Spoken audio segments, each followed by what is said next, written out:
MPC. Let's now have Chief Presidential Legal Counsel and Presidential Spokesperson Salvador Panelo. Good morning, MPC members. Secretary Martina Danar will be joining us shortly. MPC, you have any questions? No, not yet. Let me make some opening statements. The Office of the President himself, has received intelligence information that has been validated and appears to show that there is a deliberate attempt to discredit this administration as well as to boost the candidacies of the opposition senatorial candidates. And it appears that there are certain groups who are working together to achieve this goal. This group appears to be the Liberal Party. Some personalities identified as advocates are very active in social media, dishing out anti-Duterte statements and sentiments, and validated to be allied with the Liberal Party. Also working together with groups indicated in the matrix presented to you the other week.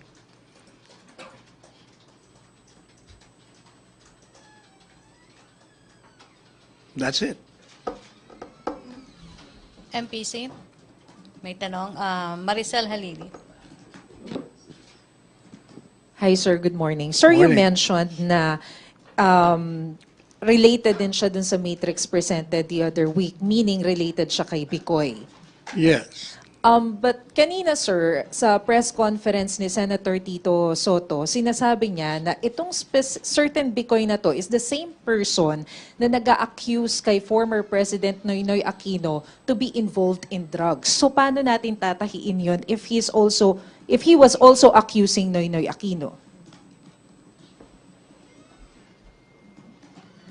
What appears from the information received by the President is that the one he presented previously against Pinoy and other personalities would be coming from the same group antagonistic with the same members of the group. Meaning to say, it's coming from the same sector. You know, in a group, it doesn't mean that all of you are in consonance with each other. There will be some rebels there, and they're doing their thing. What is important is, it appears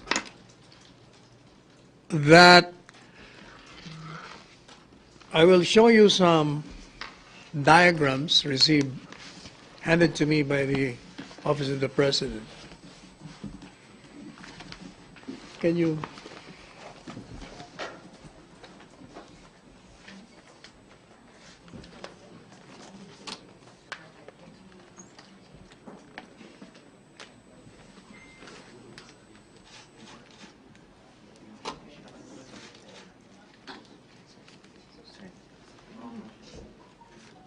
Wala bang ano?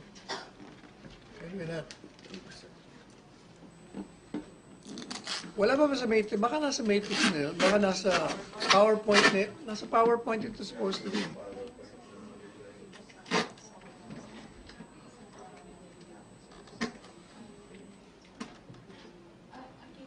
Patulong na lang.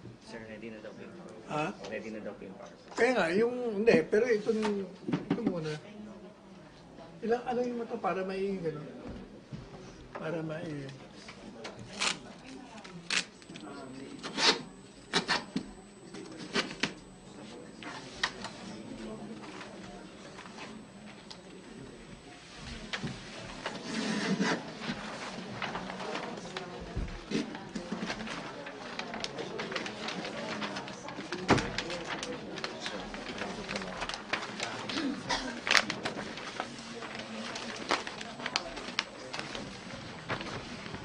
The other group, by the way, is Magdalo.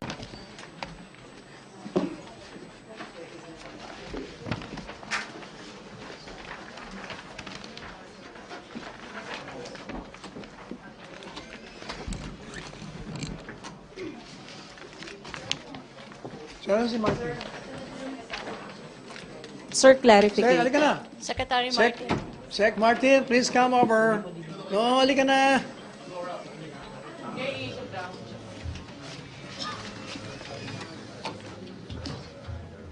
Para I can leave.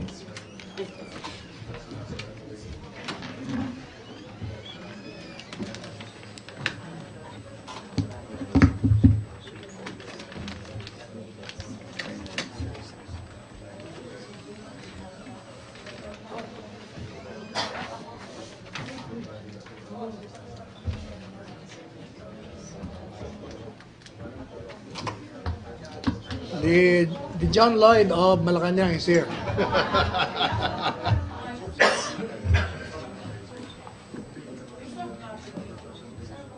Nasaan na yung PowerPoint? Makikita na ba ito? Wala pa?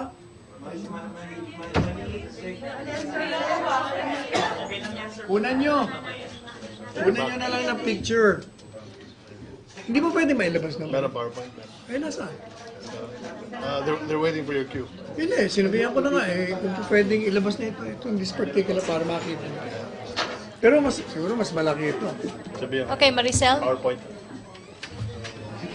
Sir? Sige, Maricel. Ito na.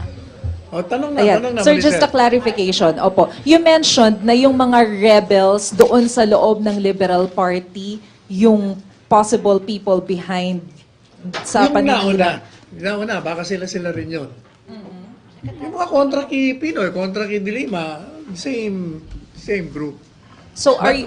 teka muna, but what is important? Huwag muna tayo pumunta ron. Kasi ang importante, itong lumalabas ngayon,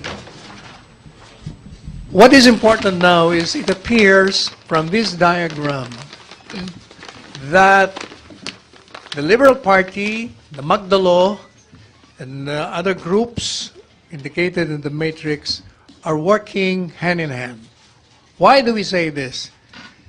The intelligence information shows that some of them, if not all of them, are using the same office. A 4 square meter office. What do you call this? Linear something, Makati. And personalities like Bong Banal, Kokoy Dayaw, and Rodel Jaime, they're all known to be advocates of the Liberal Party. And then, even their email address appears to be, sabi ko kanina, yung email nila. Yun nakuha sa digital footprints that they're the ones sharing the information. That their email are the ones sharing this video of Bikoy. Yung mga email nila. Ibig sabihin, the same people are sharing the same video of Bikoy. All right. Can we, all right. If you will look at this is the development. It's all here. Is that the start? Yeah. On April 2nd, man? 2, yeah. On April 2nd, you recall that ang Totoong Narco List episode first surfaced online on Metro Balita. And it pointed to Paulo Duterte being the first major principal of the drug syndicate. And then 3 days later, on April 5, Senator Antonio Trillanes released a statement on his official Facebook page commending the creator of the Ang Totoong Narco List video and commented that he's looking forward to the next episode. And then On the same date, a column by Ellen Tordesillas titled Opinion, Battle of Narcolist was published on ABS-CBN website. And accordingly to, Tordesillas commented that the videos looked professionally done. Now, on April 7, 2 days after, ang Totoong Narcolist episode number 2 surfaced and identified this time the daughter of the president to be the second major principal. And then the day after, April 8, 2019, the video of ang Totoong Narcolist episode identified former SOP Christopher Lawrence Bongo, is now a candidate for the Senate, to be the major principal. And then 4 days after, April 12, 2019, the same video on Totoong Narcolist episode identified the son-in-law of the president, Manis Escarpio, the spouse of the present Davao City Mayor Sara Duterte, as the last major principal of the drug syndicate. Then, on April 22nd, ang Totoong Narcolist number 5 episode was released. And Biko revealed the task organization of the drug syndicate and identified personalities comprising the Bicol Quadrangle Group, to include the location of its base operation identified as Miss B's Barangay Resort, located in Caragay Island, Albay. Sibis Bay. Sibis Bay Resort. Miss Sibis. Bay Resort. Next slide. That one. The logo of the Rural Bank of Now, you will notice the one encircled with the red ink is the logo of the Rural Bank. In other words, the video presented the logo of the Rural Bank and presented some accounts, bank accounts. The purpose, of course, is to make it appear that it's an authentic document. But it appears now that the logo was just placed there. Copy-paste, kumbaga. And the Rural Bank has already issued a statement disclaiming, and it has made a statement that no such account appears in the record. That was made on April,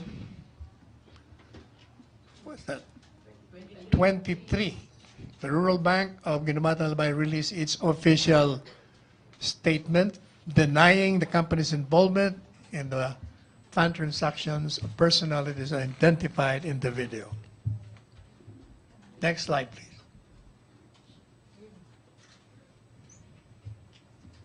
And also the Albay Luxury Resort Hotel Management denies link. It was also shown in the video that it's supposed to be the place being used as the headquarters of the Quadrangle Group.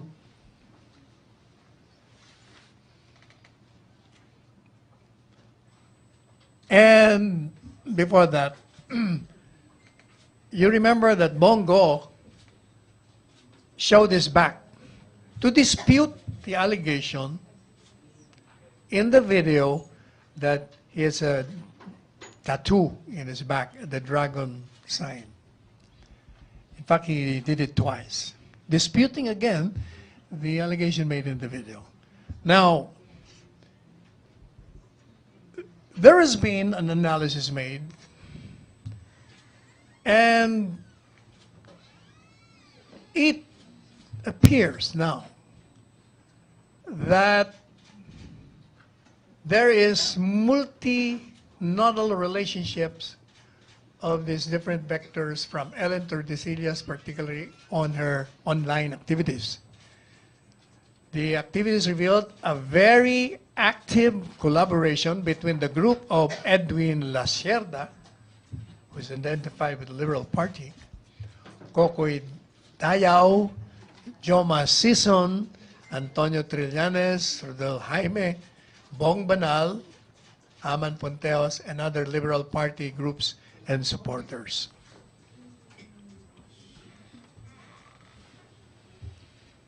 Now, there has been analysis on The Voice.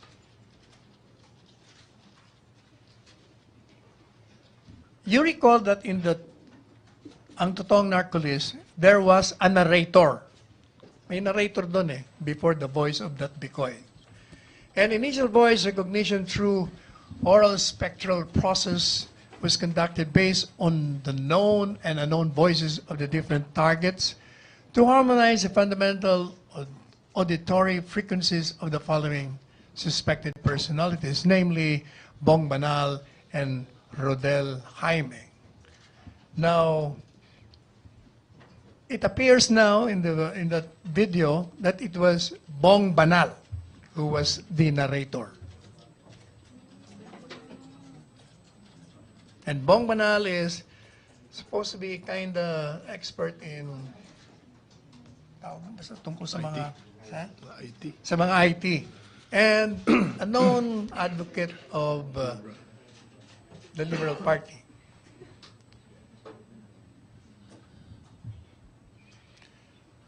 Domain registrant. Now, the domain registrant of www.metrobalita.net identified as the first website to initially circulate the YouTube video entitled Ang Totoong Narco List on two separate articles dated April 2nd, 2009, directly affiliated with the Liberal Party, as he was identified as the administrator of significant LP-leaning Facebook pages, significantly the Aquino Legacy. Also, he administered the outline propaganda meetings of the LP during the 2016 presidential elections. You will see in that video that Si Banal yun, yung kanina no, si the other one. Can you put back the other? Balik mo nga dun sa ano? Balik mo nga dun sa. You will notice that this person who's facing charges now. What's his name na nga? Jaime. Rodel Jaime is seen with a photograph with the VP Lenny together with their standard shirts. And then next slide shows the face of Bong Banal, the narrator of the video. He's an administrator, member of significant anti-Duterte and LP-leaning Facebook groups, pages, actively circulating propaganda within different social media platforms alongside this Jaime Rodel. Artist, and also he's a photojournalist identified providing visual representations and images for different black propagandas used by Rappler. He actively initiated protests regarding the ousting of former Chief Justice Maria Lourdes Sereno. Next slide, please. Now, there was an analysis of the voices. And as I said earlier, it appears that the narrator in the Bicoy video is Bong Banal. Their voices are the same.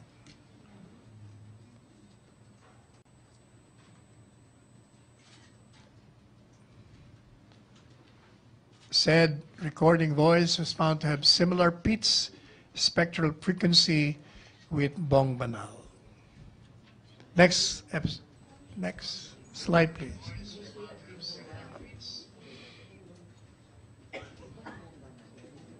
Next. Kilala niyo ba si Bong Banan? Kilala niyo ba? Now we have the photo of Punteos, who is a former Navy officer and a member of the Magdalo group.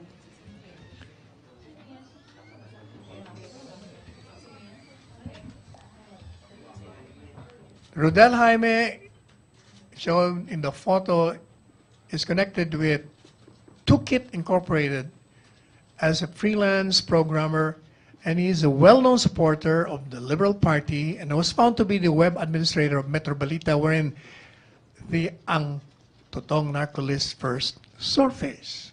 Metro Balita is known to be promoting Ocho Derecho candidates on its Facebook page. That is the diagram which we have also here.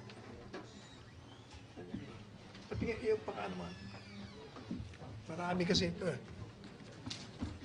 Ito yung sa'yo. Same yan. Iba pa yan. We have all yan.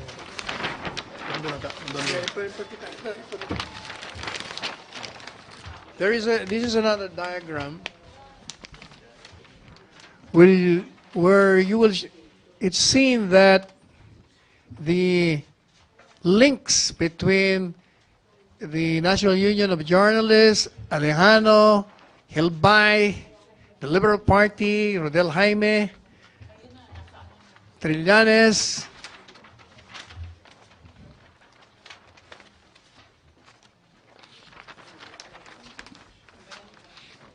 the Rappler, the Vera Files, Ellen Tordesillas.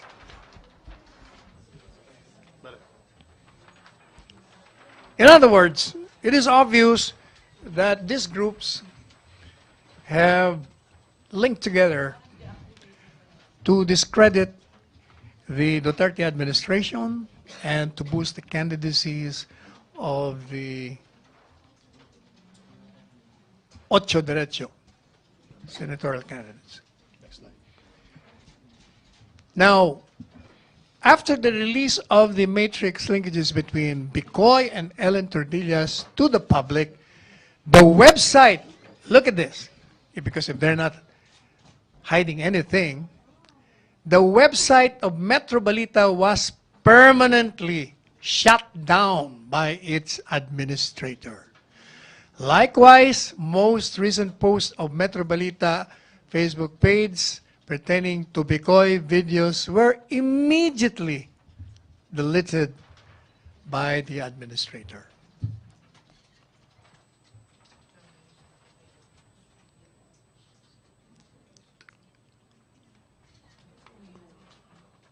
That's another personality shown by the diagram, identified by Rodel Jaime as the client who requested him to create the Metro Balita website. And who is this woman? Identified as Marung Nguyen or Marusi and Maria Cristina Elvira. In other words, aliases. An ardent supporter of the Liberal Party and also candidates. And administrator of Freedom Wall PH or Philippines Facebook page. And then we have a photograph of Fillmore RULL, Roll, who is a member of the PMA class of 2001. He is a member of the Samang Magdalo and currently serves as security officer of Senator Antonio Trillanes, who is the alleged facilitator for Jaime's safety after the TOTOONG NARCO LIST videos became controversial. And then here comes Peter Jumel Advincula, who identifies himself as Bicoy. He made a public appearance at the Integrated Bar of the Philippines the other day, May 6. He claims to be the Bicoy in the TOTOONG NARCO LIST. is formerly most wanted criminal in Naga City and convicted of various crimes such as estafa, illegal recruitment, and theft, resulting to his imprisonment of 6 years. Now it appears that the voice of Bicoy in the video is not the same as the voice of the one who presents himself as Bicoy or Advincula. Even the accent. In other words, if you listen, you will notice that the accent of the Bicoy in the video has an Ilocano accent, while Bicoy, who represents himself as Bicoy or Advincula, has a Bicolano accent because he's a Bicolano from Sorsogon. So it could be that Ranyola, isang Chinese businesswoman at franchise owner ng isang multi-level marketing company. Next. Inilipat ako ng aking boss yun ang na si Teresa mataas ang Ranyola pitch. na tumatayong franchise owner ng First Vita Plus Marketing Corporation. Ulitin natin yung voice ni nung isang Bicoy. Yung original Bicoy. Yung naka-hoodie.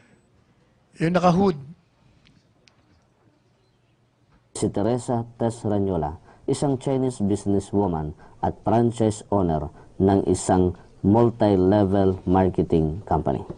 Owner. Inilipat ako ng aking boss na si Teresa Ranyola na tumatayong franchise owner ng First Vita Plus Marketing Corporation. Diba? Owner.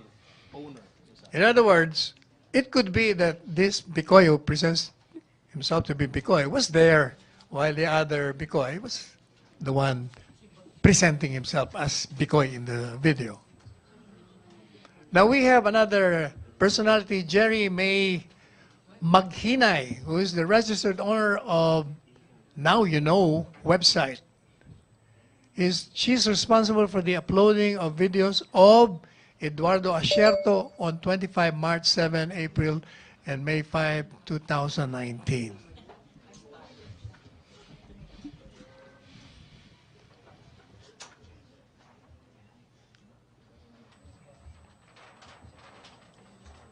Yan.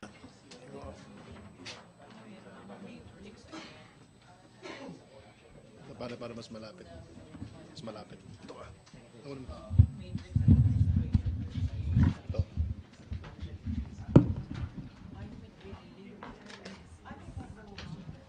Oh, this is the diagram where Jerry May Ayuban Mahinay is shown, and her connections, like to the Yellow Boat of Hope Foundation. You will notice the address is the Linear Makati. That's what I was telling you about. Ganon din itong Splice Business Solutions. Linear Makati rin. Pareho ng Be a Giver. Linear Makati. The Yellow Ribbon Movement. Email address niya is ymphilippines@gmail.com. These are the personalities, no? Ba Makino, Margarita Wico, Antonio Trillanes, Marojas, what's this? Asierto. In other words, bakit naman pareho opisina nila eh? When that was investigated, it was only a 40 square meter room. Alam ka, in other words, it's impossible na may mga cubicle doon tapos itong mga ito naka-opisina doon. Isa lang ang ginagamit talaga nila. Next slide.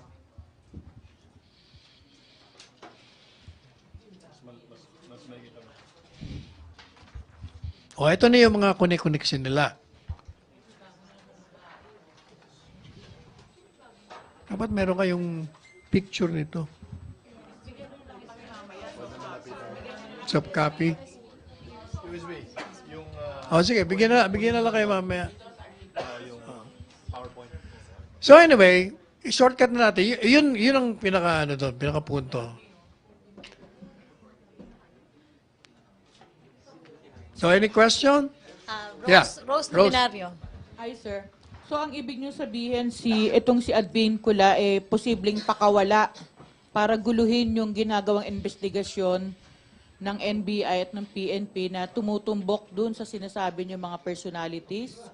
Parang panggulo siya, sinadya siyang pakawalan para i-preempt yung investigation result para magulo. Sir, kasi Anong investigation ng ano? para guluhin yung investigation na ginagawa ng administration o ng gobyerno doon sa totoong bikoy. Kasi, di ba? Hindi, pwede wala pa ba? namang wala pa namang Not lumulutang na necessarily. bikoy. Parang lumalabas, kasama siya doon. Kasi yung lumalabas, yung boses niya, iba, di ba? Pwede rin naman Pwedeng iba. pakawala rin siya para guluhin. Hindi pa kawala, kundi kasama siya doon. It's part of the, Pero phone. sir, wala naman siyang direktang koneksyon dun sa mga taong sinabi nyo na konektado dun sa ouster plot matrix. Wala siyang connection dun eh.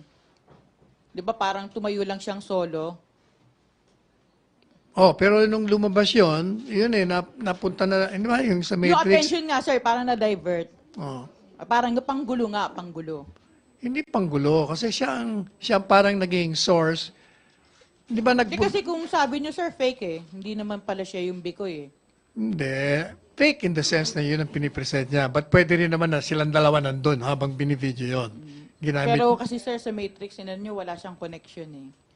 Kasi sabi nyo nga, iba yung pitch, iba yung intonation, iba yung accent. Correct. Diba? But what I'm saying is, pwede rin namang silang dalawa nandun. Kung baga kami dalawa, siya si nagpapanggap na bikoy, ako yung tunay na bikoy. Tapos, sir, Nandun kami sabi- pareho. Tsaka sa Matrix nyo, wala naman Para- lumalabas na may handler yung admin ko eh. Siguro kasama yun sa kanilang setup para, yun nga, tama Guluhin. ka doon. Magulo. O, hindi naman pala si Bikoy yan eh. Iba Oh, naman yun pala. nga, yun ang ibig ko Oh, sabihin. pero the fact is, talagang May ganun- all of them may are ganung part plano. of the conspiracy. Okay, thank you, Rose. Raymond, then Vic Sumintak, and Henry. Please limit your follow-up questions sa may flight si Secretary. Good afternoon, gentlemen. Just to establish facts. So, this conspiracy ultimately is to oust the president or just a mere black propaganda to discredit the Duterte That's one. administration? The other one is to boost the candidacy of the Otso Derecho. And last point, sir, in your information or the information from the Office of the President, was there any established info of whether a military component or police component is already being active or associated to that conspiracy? Walang binigay sa akin point na yan. But considering na merong Magdalo na involved, hindi katakataka kung may magkaroon sila. Okay, thank you, sir. Okay, Vic Sumintak. Sir, just a follow-up. Kasi ang sabi niyo magkaiba yung boses nung si Advin Kula at saka si Bong Banal. Posibleng nandun sila. Now, the question is, who is the real Bikoy? Palagay ko, magiging irrelevant na yun. The point of the matter is, merong video na sinisiraan si Presidente at dalawa sila. Yung isa, siya ang sabing siya si Bikoy. Yung isa naman is presenting himself to be. So most likely, dalawa sila magkasama sila doon. What is important is, ano ba yung video? Yun ay paninira ng kay Presidente. Sino ba nag-circulate noon? Makikita natin sa diagram, mukhang sila lahat na nangalanan sa Matrix ang kasama. Kasama na yung mga Partido Liberal at mga Dilaw at yung mga advocates nila. Sir, follow-up. Sabi niyo, a grand conspiracy to discredit the Duterte administration o para ibagsak. And, Identified teka muna, na yung huwag mo mga kakalimutan, and to boost the candidacies of the senatorial candidates of the opposition. Okay, my point, sir, is identified yung mga personalities. Anong legal action ngayon na gagawin ng Malacanang? Tingnan natin, di ba sabi natin, kung yung ginagawa nila ay propaganda, black propaganda, ibig sabihin libelous. So, the moment the PNP and other law enforcement agencies have sufficient evidence to strong enough, ipapile na yung kaso laban sa kanilang lahat. Okay, Henry, then Jeneline and Alvin. Secretary, you mentioned Liberal Party. Sino sa Liberal Party ang utak ng lahat ng ito? Hindi natin alam kung sino ang utak. Basta yung mga nandyan identified with the Liberal Party. Yung mga personalities. Wala hong isang tao na nagkukomando? Hindi natin alam yon. Huwag nyo na akong pilitin dahil I'm basing my responses to the diagram being presented to you. That will determine, or that will, I think, need another investigation. Lalabas eventually yan. Pag nagkaroon ng ano na dyan, baka magturuan na sila.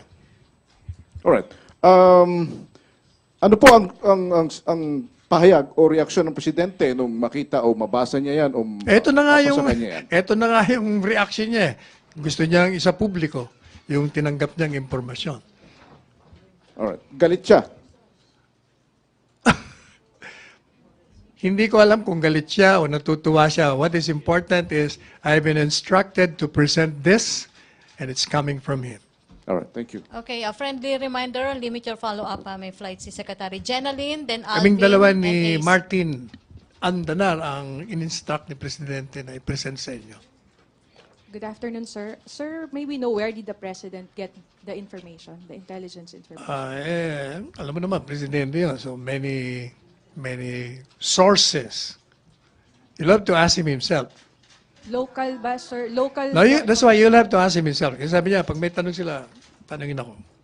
Sir, was the information verified, validated by the panel? Knowing him as one who is a thinking president, he would have validated every information he has received. Sir, is it the same foreign source he got the earlier matrix? Hindi ko alam. Wala siyang sinabi sa akin. Basta,